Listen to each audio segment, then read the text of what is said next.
Okay, AP Stats. Here's our last section, or last part of notes from section 3.2 in chapter 3 on scatter plots and correlation and such. And, oops, didn't turn my light on. Hang on a second. Make that a little brighter.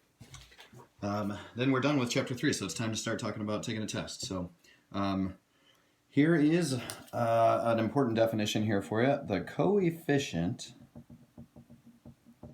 of determination. Seems like a multiple choice kind of a situation, like something we would have as a multiple choice question is r squared. So we've talked about r squared a couple of times in this chapter so far. The calculator gives you r squared, and some of the output that you get from statistical software stuff gives you r squared. It's simply calculated by taking r and squaring it, in case you didn't know how that works. So here's our interpretation of r squared for a linear scatter plot. It is the percent or fraction. You can choose to say that either way, a fraction or a percent. They mean the same thing, don't they? Of the variation in the y variable that is explained by the least squares regression line of y on x. That doesn't make a whole lot of sense to anybody when I write that. So let me try and give you a visual for this, okay? I'll talk you through it one time. Here's a scatter plot. And they're all real close to each other. And so if I draw a line through there, a least squares regression line, all the points are real close, right?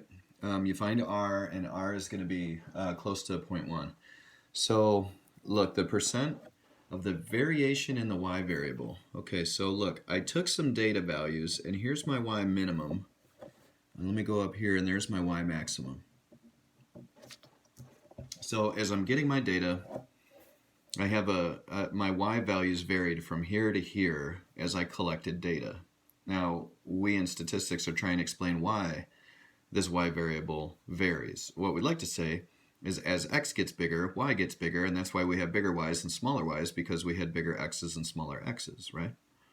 R squared is a percentage of this variation that gets explained by the line. Okay, the line is trying to point out there's an association, and as x gets bigger, y gets bigger. So why does the y change so much when I get my data, you know, like all my ordered pairs? Why is there so much variation in the y variable? Well, it's because of this linear relationship. I got different x's, and because of the linear relationship, that's why I get different y's. That's kind of the explanation there. Now, the other interpretation